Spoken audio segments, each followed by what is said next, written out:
नमस्ते।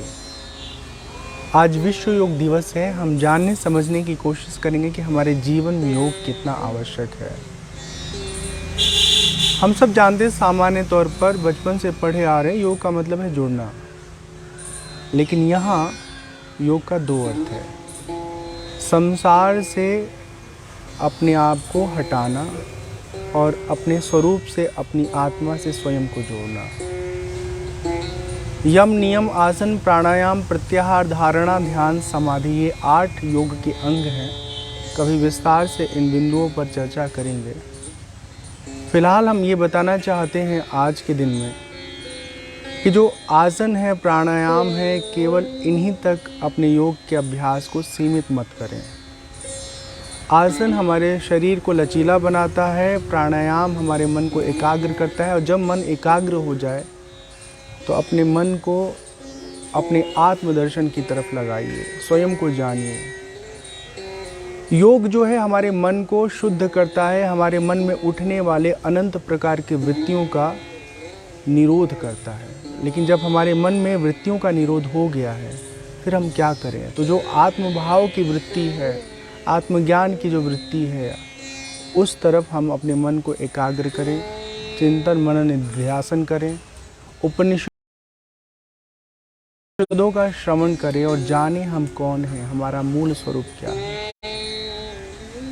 विवेक करें हर पल, हर समय, हर क्षण कि हम असल में कौन हैं। जो ये काया दिख रही है ना, पंचमहाभौतिक, हम वो नहीं हैं। जन्म जन्मांतरों का जो कर्मफल हमारा है, जिसको भोगे बिना हम इस जीवन यात्रा से, जीवन के संसरण से, जीवन के चक्र से कभी छूट नहीं सकते, उनको भोगने का ये साधन है देह। और साथ ही साथ निष्काम कर्म करके किस तरह से हम अपने जीवन में आत्मज्ञान हासिल करते हैं, उसमें सहायक साधन है ये हमारा पंचमहाभौतिक देह। स्वयं को जानें, स्वयं को समझने की कोशिश करें। उपनिषद कहता है कि हमारा कभी जन्म नहीं हुआ, हमारा कभी मरण नहीं होगा। हम अनादि हैं, अनंत हैं, अजन्मा हैं। जो लोक में हम जन्म देखते हैं, असल में हम जीव का जब भोग प्रारब्ध प्रकट होता है, तो देह के सन्निकर्ष होने के बाद जब देह भूमिष्ठ होता है, इस धराधाम पर हमारा आगमन होता है माँ के गर्भ से, उसको जन्म कहते हैं। और जब हमारा कर्मफल इस देह का पूरा हो जाता है, तो फिर हम इस देह से मुक्त होते हैं, उसको मरण कहते हैं। लेकिन वास्तव में हमारा कभी न जन्म होता है, न कभी हमारा मरण होगा। हाँ, ये जरूर है कि हम अपने कर्मों को भोगने के लिए देह को प्राप्त करते रहते हैं, कभी मनुष्य योनि में, कभी मनुष्य इतर योनि में। शास्त्र भी कहता है कि हम पुण्य करें, अच्छे कर्म करें, सत्कर्म करें, ताकि हमारा जीवन है, हमारे जीवन का उन्नयन होता रहे, हमारे जीवन की अधोगति न हो। आगे जो जीवन हमको मिले वो उत्तम प्रकार का देह युक्त हो। नहीं तो फिर क्या है, इतने प्रकार के योनि है ना, उन योनियों में हम भटकते रहते हैं। तो हम सबका प्रयास होना चाहिए कि हर दिन जब भी आपको वक्त मिलता है, किसी एक स्थान पर बैठ जाएं और स्वयं के बारे में विचार करें। आरंभ में बहुत कठिनाई का सामना करना पड़ेगा। मन इतना चंचल है कि एक जगह मन हमको बैठने ही नहीं देता। अगर हम बैठ भी जाएं तो हमारा मन हमको भटकाता रहता है।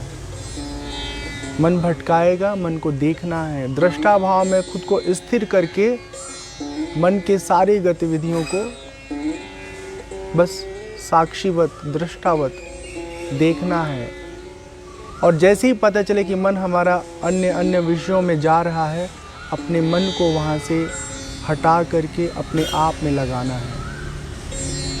धीरे धीरे धीरे धीरे आप अनुभव करेंगे कि हमारा मन एकाग्र हो चुका है।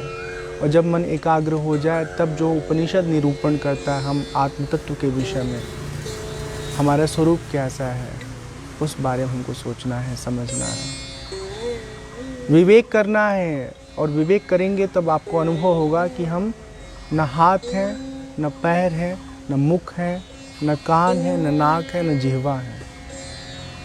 ये सब हमारे अंग हैं शरीर के, और हम इन अंगों के स्वामी हैं। इन समस्त अंगों का जो समुच्चय रूप हमारा देह पिंड है,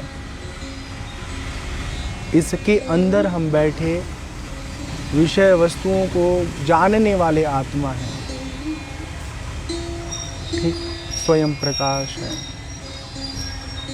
जब हमको अपने मूल स्वरूप का ज्ञान हो जाता है तो बाह्य जगत में जो भी व्यवहार हम करते हैं उनका असर हमारे आत्मा पर, हमारे ऊपर कभी नहीं पड़ता, क्योंकि हमको मालूम है हम मूलतः क्या हैं। मूलतः वो नहीं है जो दुनिया के लोग हमको समझते हैं, जिस रूप में देखते हैं। मूलतः वो है जो दुनिया कभी देख नहीं सकती। केवल हम स्वयं को देख सकते हैं, हम ही स्वयं को जान सकते हैं। यकीन मानिए, जब तक हम स्वयं को नहीं जानते ना, तब तक हमारे जीवन की भटकन कभी समाप्त नहीं होती है। जीवन के भटकन को, जीवन के बहाव को अनियंत्रित जो हमारी इच्छाएं हैं, जो हमारी चाहते हैं, उनसे मुक्त होने का केवल और केवल एक साधन है स्वयं का ज्ञान, स्वयं का अनुभव।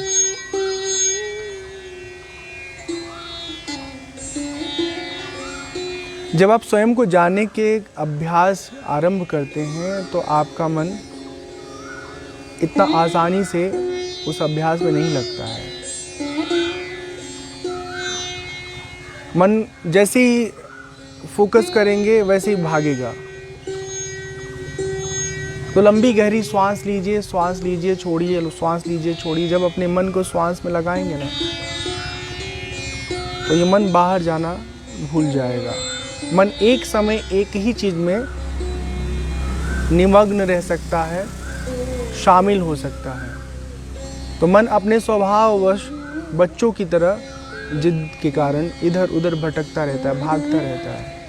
जैसे आप श्वास प्रश्वास में अपने मन को लगाते हैं, एकाग्र करते हैं मन को, वैसे वो बाहर जगत का जो उसका भ्रमण है वो समाप्त हो जाता है और आपके इस अभ्यास में मन शामिल हो जाता है। आप सब करके देखिए, 4 बार अपने श्वास प्रश्वास को अनुभव करिए और उसी पर अपने मन को लगाइए। देखिए क्या आपको अनुभव होता है।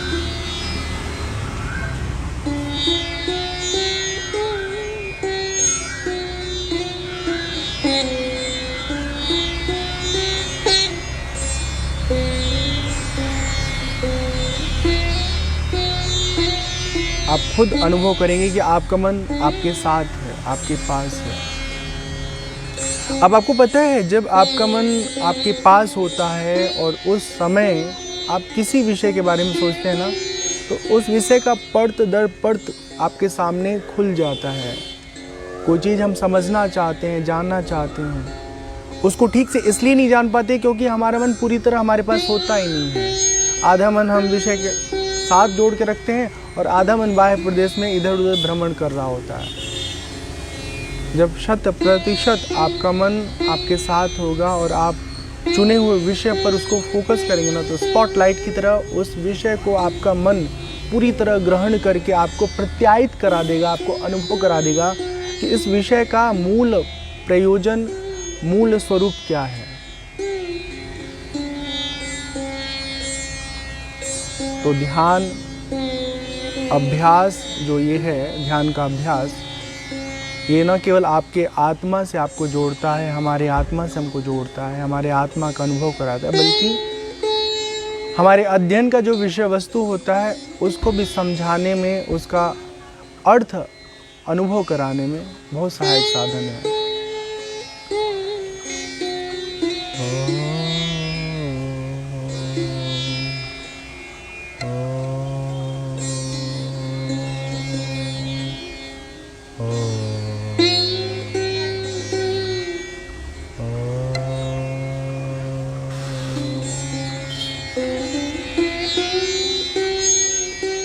योग विषय में निरूपण आता है कि जगत में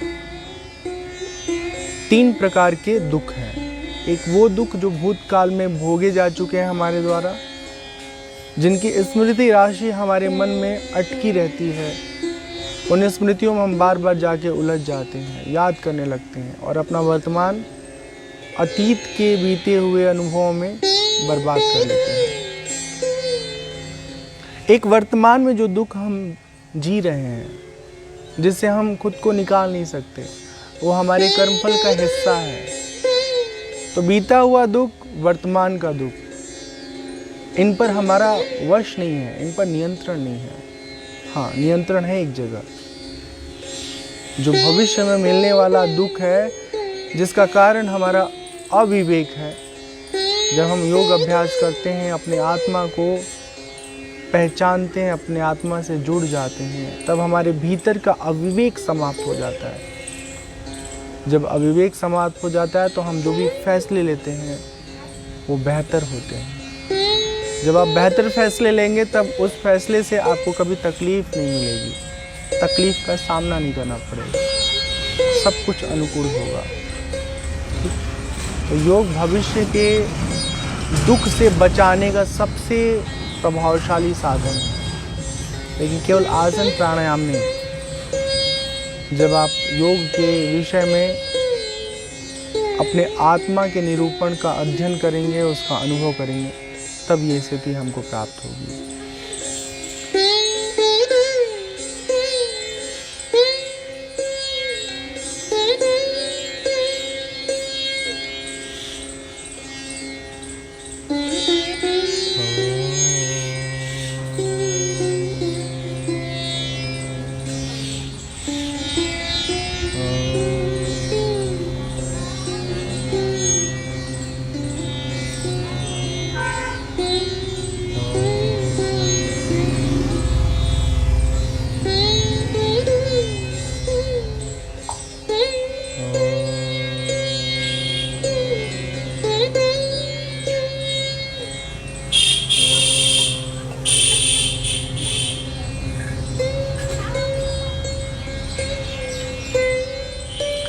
जब आप अभ्यास करें तो आंख बंद करके भगवान के किसी एक नाम का उच्चारण करें।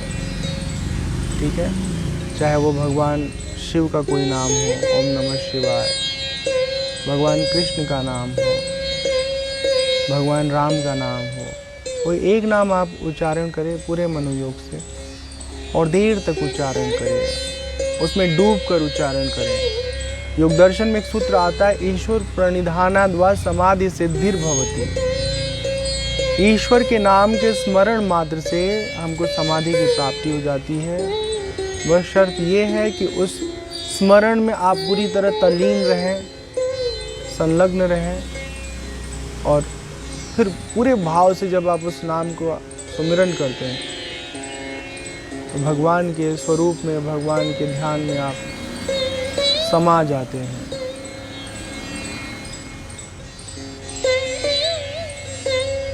देखिए, संसार का जो है ना ताप,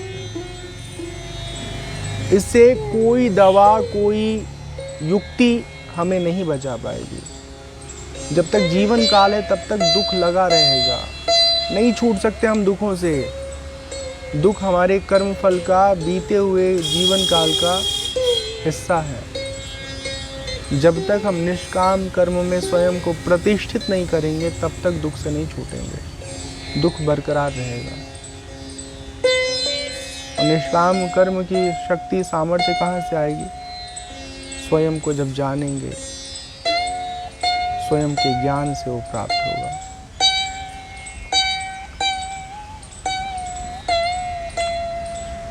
तो अभी हम लेते हैं आप सबसे विराम, और यदि आपके जहन में किसी तरह का सवाल है, कोई प्रश्न है, तो आप बेझिझक हमें मैसेज कर सकते हैं, हमसे फ़ोन पर बात कर सकते हैं।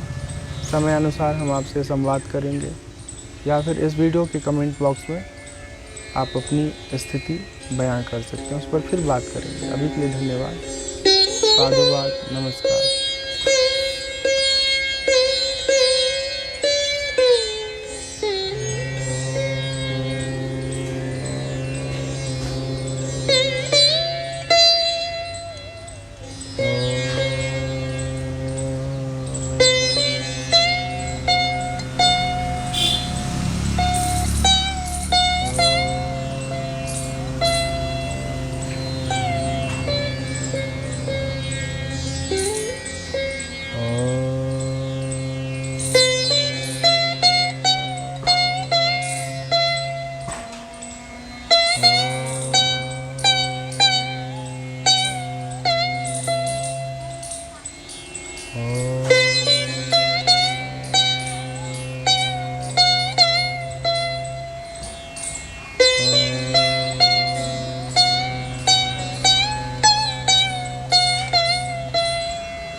शिवम मौर्य जी, विमलेश सिंह,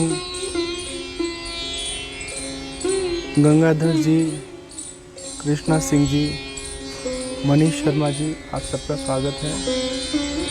आप सबको साधुवाद, धन्यवाद। जिन लोगों के नाम हमारे सामने दिख रहे हैं उनका नाम हम ले पा रहे हैं, कुछ लोगों के नाम नहीं दिख रहे हैं, तो फिर कभी उनके नाम का उल्लेख करेंगे किसी दूसरे सेशन में। जागृत कुमार मिश्र जी, स्वागत है आपका।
कन्हैया कुमावत जी, MCA, यशवंत चौहान जी, रुद्र नारायण पांडे जी।